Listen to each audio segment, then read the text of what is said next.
ಬಿಜೆಪಿಗೆ ಸಂಬಂಧಿಸಿದಂತ ಅಪ್ಡೇಟ್ ಒಂದು ಬರ್ತಾ ಇದೆ. ಬಿಜೆಪಿಯ 2 ಅಭ್ಯರ್ಥಿಗಳನ್ನು ಗೆಲ್ಲಿಸಿಕೊಳ್ಳೋದಕ್ಕೆ ಬಿಜೆಪಿಗೆ ಸುಲಭ.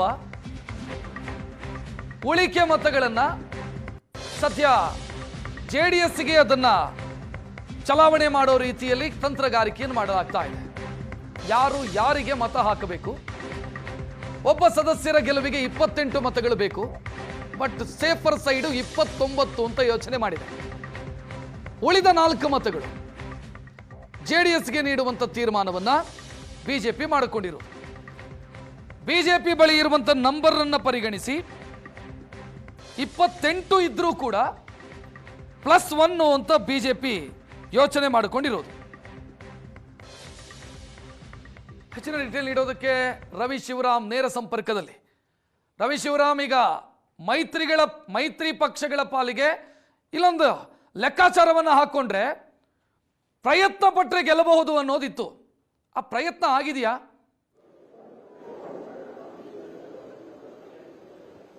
ಸಂಘಟಿತ ಪ್ರಯತ್ನ ನಾನು ಕೇಳ್ತಾ ಇರೋದು. ಇಬ್ರು ಸೇರಿ ಪ್ರಯತ್ನಗಳಾಗಿದ್ರು ಕೂಡ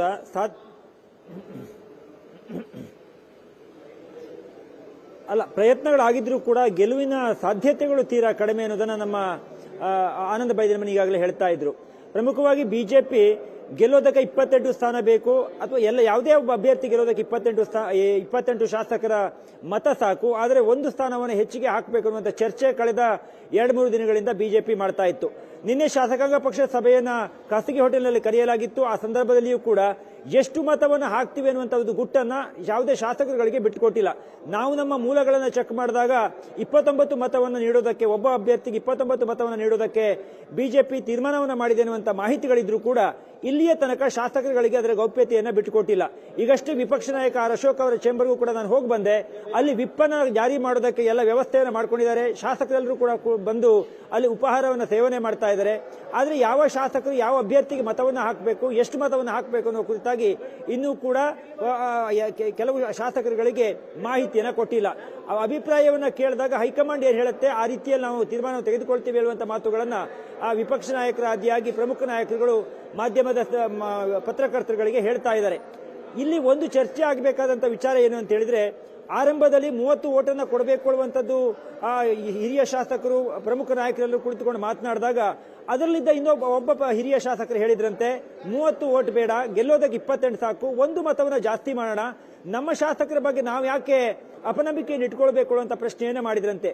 ರಕ್ಷತ್ ಗಮನಿಸಿ, ಅಪನಂಬಿಕೆ ಎನ್ನುವಂಥ ಪ್ರಶ್ನೆ ಯಾಕೆ ಬರುತ್ತೆ ಅಂತ ಹೇಳಿದ್ರೆ, ಕಾಂಗ್ರೆಸ್ನ 5ನೇ ಅಭ್ಯರ್ಥಿಯನ್ನು ಗೆಲ್ಲಿಸಿಕೊಳ್ಬೇಕು ಅನ್ನುವಂಥ ಪ್ರಯತ್ನವನ್ನು ಹೇಗೆ ಡಿ ಕೆ ಶಿವಕುಮಾರ್ ಅವರು ಮಾಡ್ತಾ ಇದ್ದಾರೆ, ತನ್ನ ಶಾಸಕರುಗಳನ್ನ ರೆಸಾರ್ಟ್ಗೆ ಹೋಗಿ ಹೇಗೆ ತೆಗೆದುಕೊಂಡು ಹೋಗಿ ಇಟ್ಕೊಂಡಿದ್ರು. ಹೀಗಾಗಿ ಬಿಜೆಪಿಯಲ್ಲಿ ಉಳಿದಿರುವ ಮತ ಏನಾದರೂ ಅಡ್ಡವಾಗಿ ಬೇರೆ ಪಾರ್ಟಿಗೆ ಹೋಗಬಹುದಾ ಎನ್ನುವಂತ ಒಂದು ಚರ್ಚೆಯೂ ಕೂಡ ಆಂತರಿಕವಾಗಿ ಕೆಲವರಿಗೆ ಆತಂಕವೂ ಕೂಡ ಇರಬಹುದು. ಆ ಕಾರಣಕ್ಕಾಗಿ 1 ಮತವನ್ನು ಜಾಸ್ತಿ ಹಾಕಿ ಸಾಕು, ಜೊತೆಗೆ 30 ಮತವನ್ನು ಹಾಕೋದು ಬೇಡ ಅನ್ನುವಂಥ ಒಂದು ಅಭಿಪ್ರಾಯವನ್ನು ಹಿರಿಯ ಶಾಸಕರು ಹೇಳಿದ್ರೆ, ಇಲ್ಲ 30 ಮತವನ್ನು ಹಾಕಬೇಕು ಅನ್ನುವ ಕುರಿತಾಗಿ ಕೂಡ ಚರ್ಚೆಯನ್ನು ಮಾಡಿದ್ದಾರೆ. ಇನ್ನೊಂದು ಭಾಗ ರಕ್ಷತ್, ಜೆಡಿಎಸ್ ನಿನ್ನೆ ನಿಯೋಗ ಬಂದು ಬಿಜೆಪಿ ನಾಯಕರುಗಳಿಗೆ ಮನವಿಯನ್ನ ಮಾಡಿಕೊಂಡಿದೆ. ನಮಗೆ ಉಳಿದ ಮತವನ್ನ ಹಾಕಬೇಕು ನೀವು ಹೇಳುವಂತ ಮನವಿಯನ್ನ ಮಾಡಿಕೊಂಡಾಗ ಆಯ್ತು ಅನ್ನುವಂತ ಒಂದು ಹೇಳಿಕೆಯನ್ನ ಅಶೋಕ್ ಮತ್ತು ವಿಜಯೇಂದ್ರ ಆದಿಯಾಗಿ ಛಲವಾದಿ ನಾರಾಯಣಸ್ವಾಮಿ ಎಲ್ಲರೂ ಕೂಡ ನೀಡಿದ್ದಾರೆ. ಪ್ರಮುಖವಾಗಿ ಈಗ ಉಳಿದಿರುವ ಮತ ಜೆಡಿಎಸ್ಗೆ ಹೋಗಬೇಕು.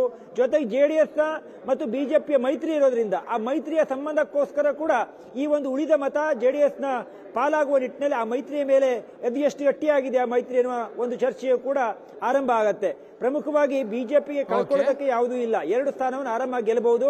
ಮತ್ತು ಬಿಜೆಪಿಯಿಂದ ಉಚ್ಚಾಟನೆಗೊಂಡಿರುವಂತಹ ಯತ್ನಾಳ್ ಕೂಡ ಸ್ವಯಂ ಪ್ರೇರಣೆಯಿಂದ ನಾನು ಬಿಜೆಪಿಗೆ ಮತವನ್ನು ಹಾಕ್ತೇನೆ, ಲಿಂಗರಾಜ್ ಪಾಟೀಲ್ ಅವರಿಗೆ ಮತವನ್ನು ಚಲಾಯಿಸ್ತೇನೆ ಅಂತೇಳಿ ಬಿಜೆಪಿ ರಾಷ್ಟ್ರೀಯ ಅಧ್ಯಕ್ಷರಿಗೆ ಪತ್ರವನ್ನು ಬರೆದಿದ್ದಾರೆ. ಹೀಗಾಗಿ ಬಿಜೆಪಿಗೆ ಇನ್ನೂ ಒಂದು ಮತ ಜಾಸ್ತಿ ಬರುತ್ತೆ. ಉಳಿದ ಮತವನ್ನು ಜೆಡಿಎಸ್ಗೆ ಹಾಕುವಂತ ಸಾಧ್ಯತೆ ನಾವು ತಳ್ಳಿ ಹಾಕುವಂತಿಲ್ಲ. ಯಾಕೆಂದ್ರೆ ಮೈತ್ರಿ ಪಾರ್ಟಿ ಈಗಾಗಲೇ ಚರ್ಚೆ ಆಗಿದೆ. ಅಂತಿಮವಾಗಿ ಬಿಜೆಪಿ 2 ಸ್ಥಾನವನ್ನು ಗೆಲ್ಲುವುದರಲ್ಲಿ ಯಾವುದೇ ಸಂದೇಹ ಬೇಡ. ಹೆಚ್ಚುವರಿ ಮತಗಳು ಜೆಡಿಎಸ್ಗೆ ಹೋಗುವುದಂತೂ ನಿಶ್ಚಿತ. ಥ್ಯಾಂಕ್ ಯು ರವಿ ಮಾಹಿತಿಗೆ.